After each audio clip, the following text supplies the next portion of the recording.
No, that's fine. Um, yeah, no problem. Yeah. Do you have anything to So, ask you guys? hmm? Okay. So, anyone else got any other questions you want to ask? Can you hear me? Yeah. Oh, awesome. I during worship on Sunday, I was praying for somebody and I got a set of wings.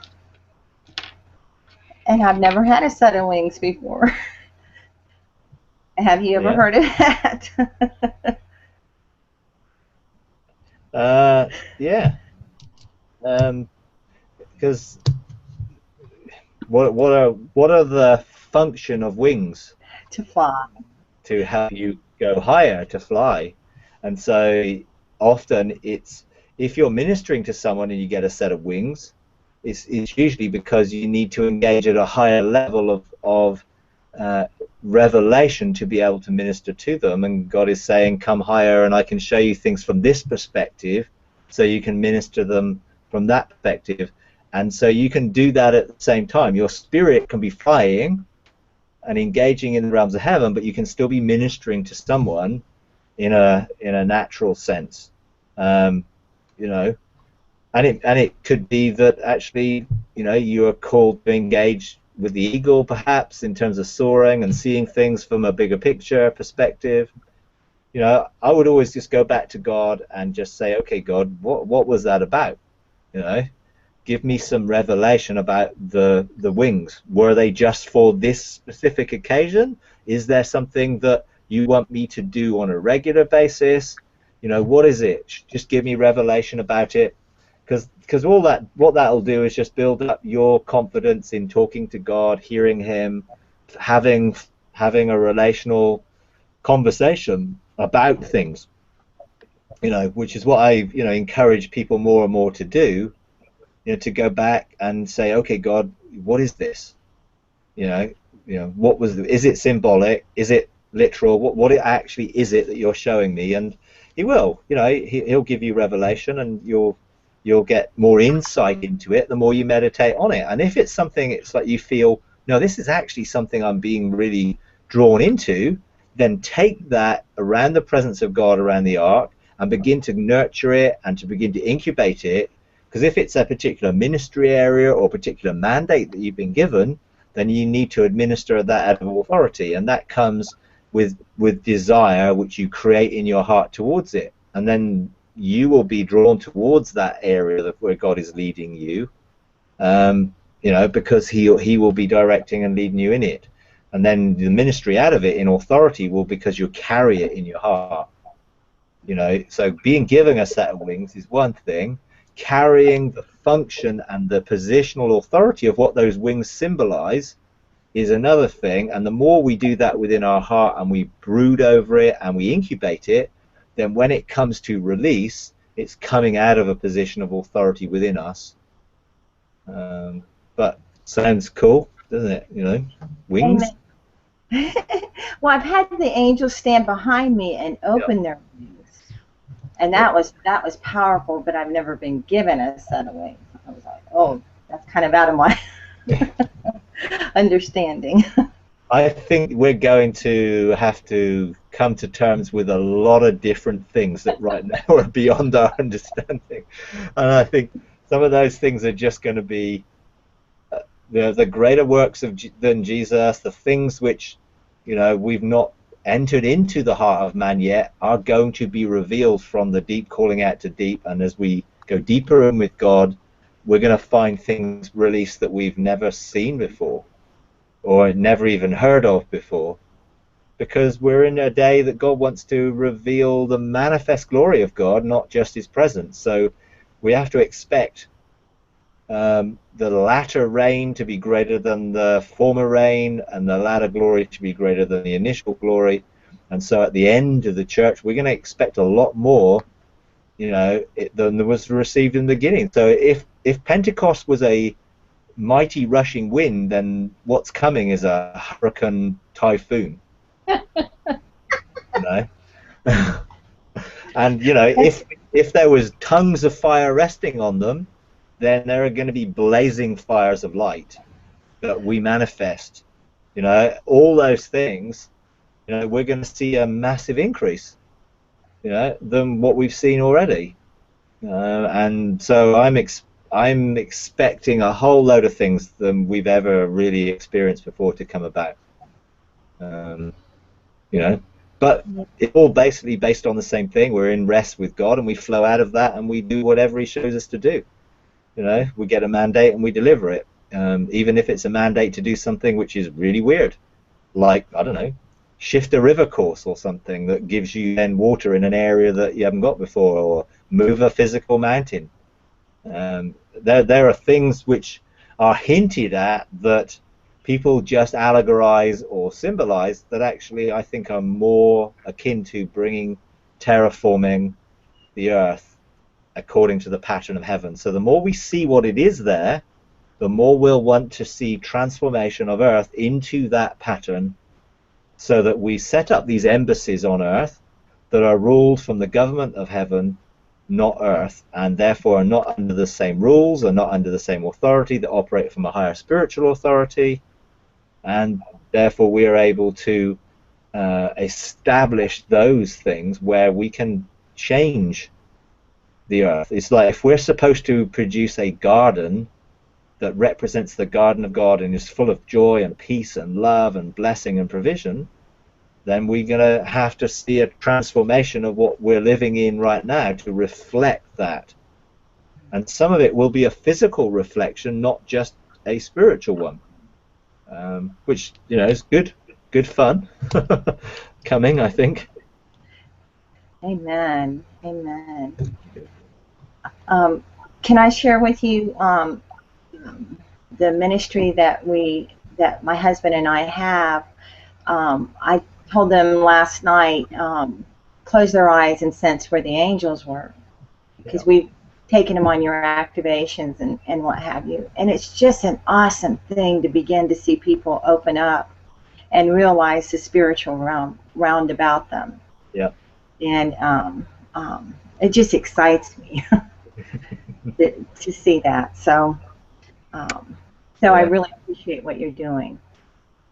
Yeah, I mean, it is just opening a door for people to then go through and make their own.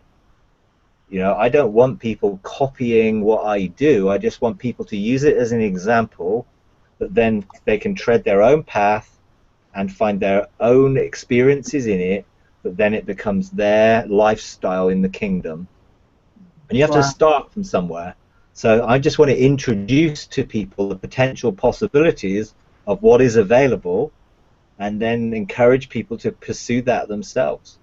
If I thought that people only engaged when I was here and they were using me as a mediator, then I would stop doing it, because that would be just setting up an old order when we need to establish a new order that we all have access to engage, and we all have the potential to be fully engaged in heaven and earth.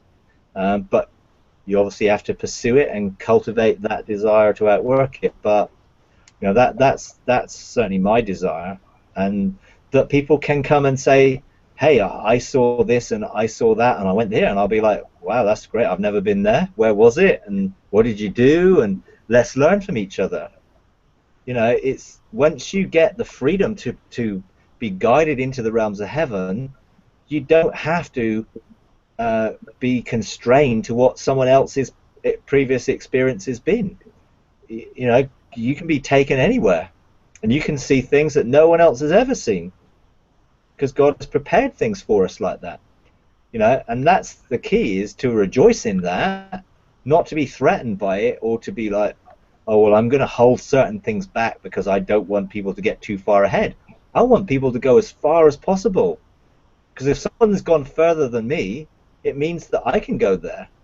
I can follow a path that leads to there, because, hey, God is no respecter of persons, so I shall be claiming testimonies to open up the realms for me to engage. you know, and I've done that. You know, there's been certain, you know, the very first time, you know, when I used to engage in opening up the first love gate and engaging in the presence of God and the river of life, you know, I would step in through the veil to go back into the realms of heaven.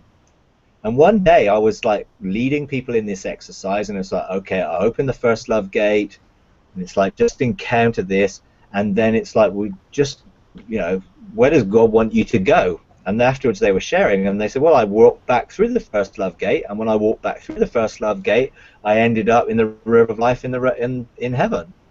And I thought, okay, yeah, that makes real sense. But I'd never done that myself as a pathway. I just used my previous experience of being able to step into somewhere to engage. And it just opened up that hole to a different dimension. And then I began to actually look at, okay, what does that doorway look like? What does it actually look like in my spirit? What is my spirit? What is it a door into? And I then began to see in my spirit that there was a pillar of cloud, and that door, that pillar of cloud went right up into the realms of heaven, which is what Babel was intended to do. And actually my spirit is connected to heaven, and the kingdom realm is connected to the kingdom realm. Therefore I can go through that door and connect. And it actually caused me then to think of, actually, what does my spirit look like? You know, I spend most of my time looking at Jesus or God. You know, I didn't look around to see what was my spirit look like. Then when I began to look and see this pillar and to see this doorway, this is actually on top of a mountain. This is a mountain. My spirit is a mountain. I am a mountain. You know, I represent that positional spirit government in my life. And then it made sense where the doorways were and how the river could flow through those doorways and things, because it just did. You know, but I just spent most of my time doing stuff and didn't really observe. So I took someone's testimony, and it just opened up a whole different dimension, which was great, you know. You know, and I said afterwards to her, I said, wow, that's brilliant, because that's just giving me another whole pathway to explore, you know, which was great. Awesome. Yes. Okay. Any other questions? Yes, I was wondering. I was able to go into the galaxies the other day, and I just happened to wonder if the created word lives within us. Can we speak new galaxies into existence? Yeah, definitely so. I mean, I was taken as an encounter out into the edge of the sort of universe, and I found my spirit birthing something, and it birthed it into, you know, an interesting shape. And this sort of related to the sound that was coming out of heaven, and this infinity shape, covenant shape, and I found stars just being formed into that shape in the heavens. And because ultimately we are created in the image of God, and if we're going to be joint heirs with Jesus, then we will get to do some of the things that he did. And you know, if you think of, there is no end to the increase of his government, that means that creation itself and the realms are expanding. Therefore we get to do some of the expansion because we're sons. Yeah.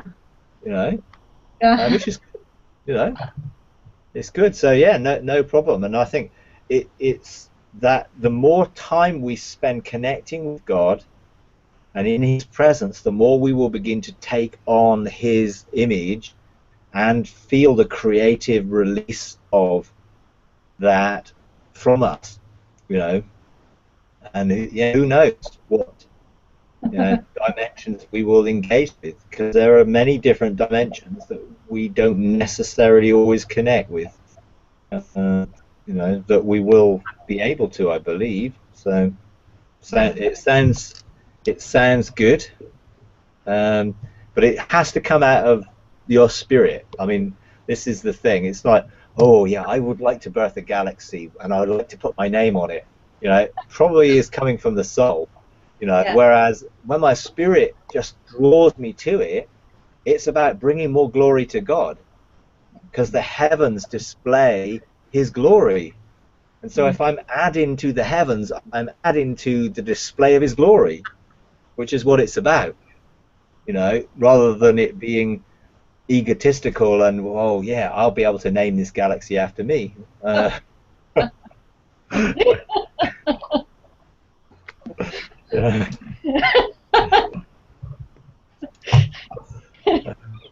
Yeah. But, yeah, it's all part of our maturing, I guess.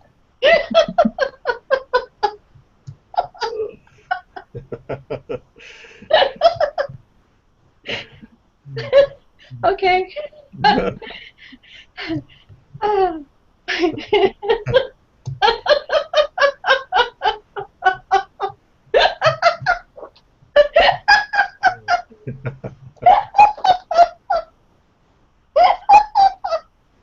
Oh, I don't know where that came from. That was good though.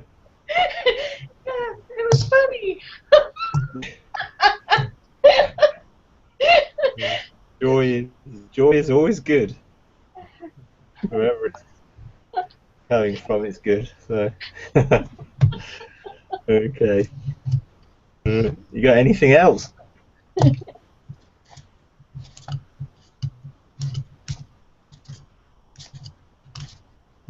I met Wisdom yesterday. All right, good. Yeah. No, that was good. That was really good. I visited her again during the night, too. Yeah. Yeah, that was an experience. Yes. So did that open something new up for you, or did that give you a deeper insight into anything? Well, it gave me wisdom on something, and it changed the atmosphere around me whenever I applied what she told me to do. Yeah. So, yeah, it's just another layer that, yeah, that's good. It's good. Yeah, I think that is going to be a real resource for us understanding our position of government and the protocols of government. I think, you know, engaging with wisdom is will be a key in that. I mean, the other day I was engaging with God, and God said, you know, I've assigned wisdom to lead you into some of these things. So, you know, is God does that. He wants us to engage, because that's why it was set up that way in the first place. You know, and I think a lot of people with the whole religious stuff, oh, well, why would I want to talk to this angel or talk to wisdom when I can talk to God? Well, because God isn't going to tell you those things when He's assigned someone else to tell you those things. Mm-hmm. You know, because that's His order. He's ordered things in a particular way, and as we follow that order, then we find that we can engage in that order and get the revelation of it easier. You know, there are certain things that I engage with the Father about, have intimacy about, which is different again. And I think there's different things that I engage Jesus about, and the Spirit. And you know, it's just sensing where your spirit is leading. And sometimes my spirit leads me to go and see wisdom. You know, and I go with it. You know, it's not a cognitive head. Oh, I wonder where I should go to find out this. I just let my spirit draw me or lead me towards somewhere or something that I need to engage. You know, because in heaven the whole thing operates on thought. You know, the language of heaven is thought, conscious thought, rather than, you know, sometimes we see each other or it appears that we're talking, but in reality, you know, there's thought to thought communication, because everyone knows everything. You know, it's like it's all connected together into a, you know, it sounds a bit weird, but there is a consciousness that when we come together as the body, and in heaven, they are the church of the firstborn in heaven. And so they are conscious and aware of the things that are happening in the realms of heaven. You know, and we add to that when we go and we make connections. And there's a lot more to understand about that, and to understand how heaven works and how the cloud of witnesses know where you are. It's like when you go to a chancellor's court and you go to something, they show up. Well, they show up because they're aware of what's going on. They have access to know what's going on. God doesn't hide things from people. They're unveiled. There are no veils closed to what's going on in the realms of heaven. So it's all interesting, to learn how to engage. But I'm constantly surprised because there's just new things all the time. Yeah. New to me. I mean, they're not new; they're ancient, but they're new. They're new to me, so they feel exciting and new, even though they're ancient past and ancient things to tread. And ancient knowledge and ancient resources. But if I am operating from the beginning, then I have access to those ancient things to bring them into today. Because that's where those ancient paths start, really. So, yeah. Okie dokie. You got anything else? What is the role of the men in white linen? Well, their real role is to be a cloud of witnesses that observe what we're doing and help us. So they are the governors of Galatians 4. The tutors of Galatians 4 are the 7 spirits of God, and the governors are the men in white lineage. So they carry a mandate from their destiny, and they're looking for people to invest in so that their destiny will be completely outworked. It's like, they've run a lap of a relay race, and they want to pass the baton to those who carry the same heart and destiny, and they want to help us not make the mistakes that they made. And so we can have them assigned. We have 12 assigned to us. Here's a ministry.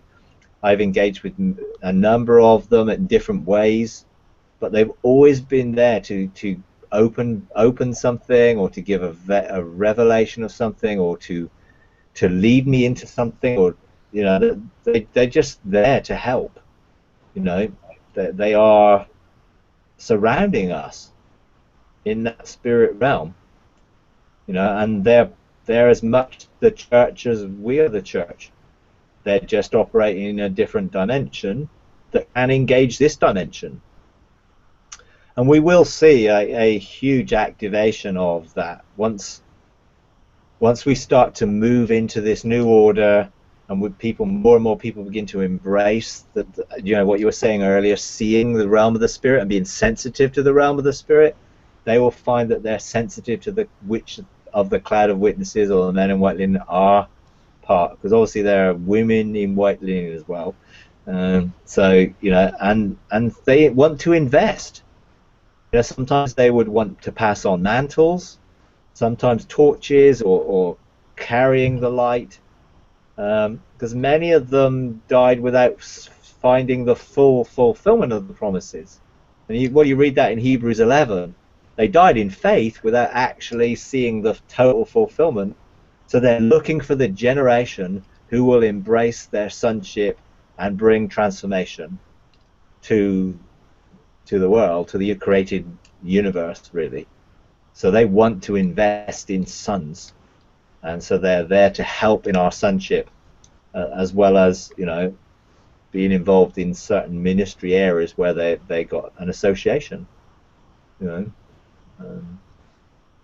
So yeah, it's the short answer. Because I felt I asked the Lord what the angels were about me, and I began to ask their names, and one was Paul, and I thought that he's not an angel. That's why I was asking about the men in white linen versus, because the angelic realm's here to help us too, as well. But Oh, what you're saying, right? And what yeah. you're saying is like, for lack of, like Smith Wigglesworth, or even further back, those that maybe did not fulfill everything that God wanted them to, they want to pass it on. Is that Oh, correct? yeah, because angels were created individual beings, created with a function and a purpose. The men in white linen are people who have lived, and Okay. they're now living. Another name for them are the spirits of the righteous men made perfect. So in a sense, they were righteous men of God who have died, or women of God who have died, and now they're in a perfect state, in a sense, because they're now operating without the limitations of a physical body and being in one place at one time. So they have access to a different dimension than we do, and they carry a record that enables them to help us. And they have wisdom to help us in what we're doing, and they do want to be involved. Angels do not carry memory of a past life because they've never lived a past life. They have always been since they were created. But people have lived and therefore have experience of living and outworking their calling on earth, and they're now free to be able to release that from the realms of heaven. Um, so yeah.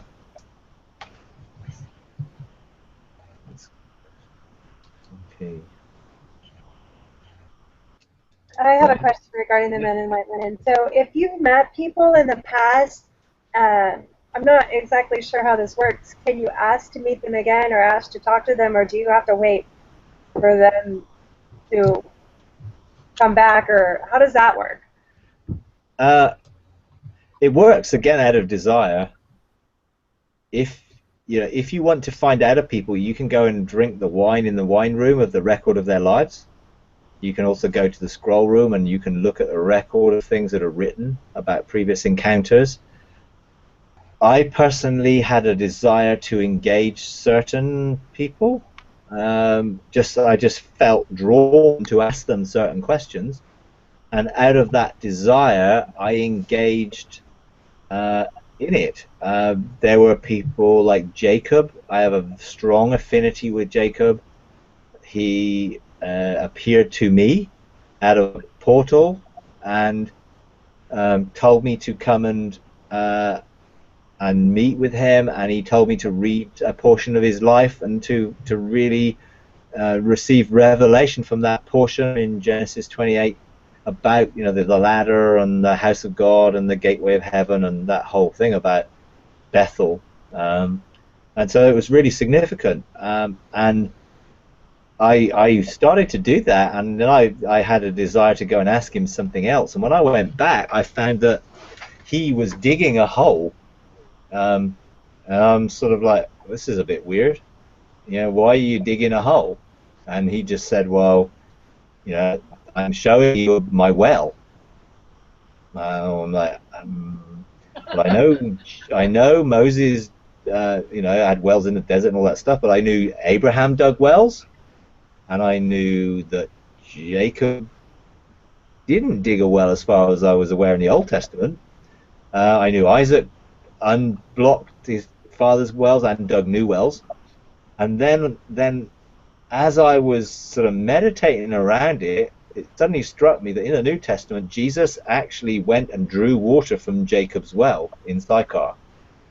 So in the New Testament, where he met the Samaritan woman was actually Jacob's well.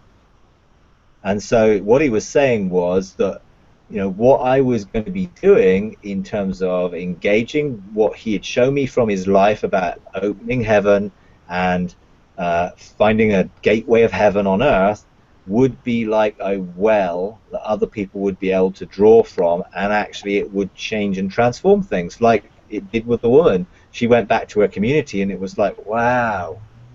And they all wanted Jesus to come. You know, so in a sense, it was just, it showed me something, and quite often it is symbolic like that. He could have told me something, but it left a much bigger impression for me to go and find out about it, because I went and meditated around it and then discovered, hey, because I read in the Old Testament and I Googled it and I tried to find Jacob's well, you know, in the concordance and all that stuff, and it wasn't there, you know. But then in the New Testament, there it is associated with a taking a new dimension of the worship of God in spirit and in truth to the right mountain rather than the wrong one, and it just opened up a whole realm of revelation in terms of ministry and what God was calling me to do that came out of that encounter. And that's what often it does. It inspires me to engage, and then usually out of that engagement there's fresh revelation and other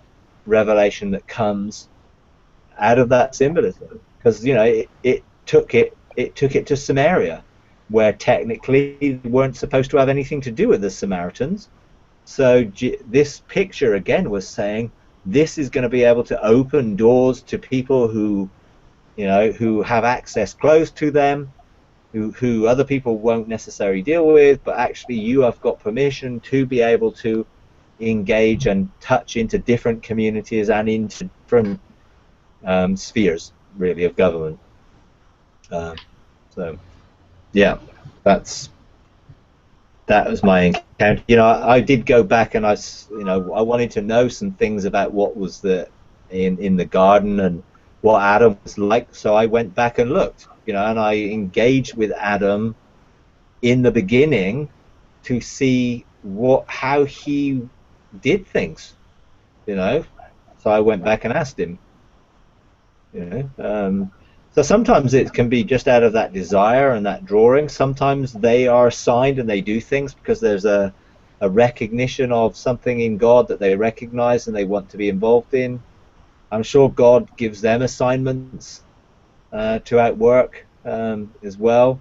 You know, I've connected with Enoch a few times, and he sent me on some quests and gave me some specific direction and promises that would come out of my obedience in pursuing certain things. You know, really interesting things, really. But nothing to be afraid of, and nothing to be, you know, it's like we're not going to worship angels, we're not going to worship men in white linen. They wouldn't allow it anyway, and the desire is for us to engage with what God has provided for us, you know. And why would it talk about a cloud of witnesses if there wasn't some purpose for them, you know? So No, that's really good, because I've met people and then later on I'm like, oh my gosh, I really would love to ask them this question, but I didn't. It was kind of one of those things where I didn't know if it was the right thing to do, but it sounds like I can. oh, absolutely, yeah, definitely you can. You can, if the desire of your heart is drawn towards it and your spirit leads you towards it, then there's no reason why not, you know. You know, because that's why you had the experiences in the first place, to open up the door for future experiences, you know. So yeah, no, I would encourage people to engage. You know, because God has created this structure and order for us to be able to engage in it. You know, if God hadn't created the cloud of witnesses, then we wouldn't have an opportunity of engaging with them. But He has, and He's told us about it, and therefore why not?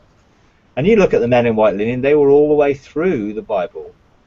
So even in the Old Testament, there were still men in white linen turning up. They were involved with Jesus. You know, sometimes we read and we think that sometimes they're angels because they're clothed in white linen, but actually some of the people, even at Jesus's resurrection, were men in white linen.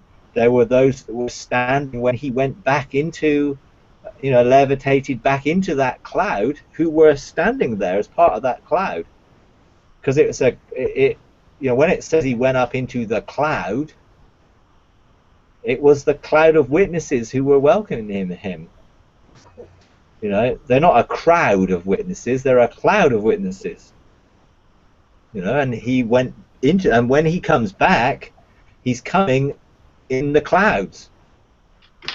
You know, so we will then become part of the cloud of witnesses, because we will meet him when he comes.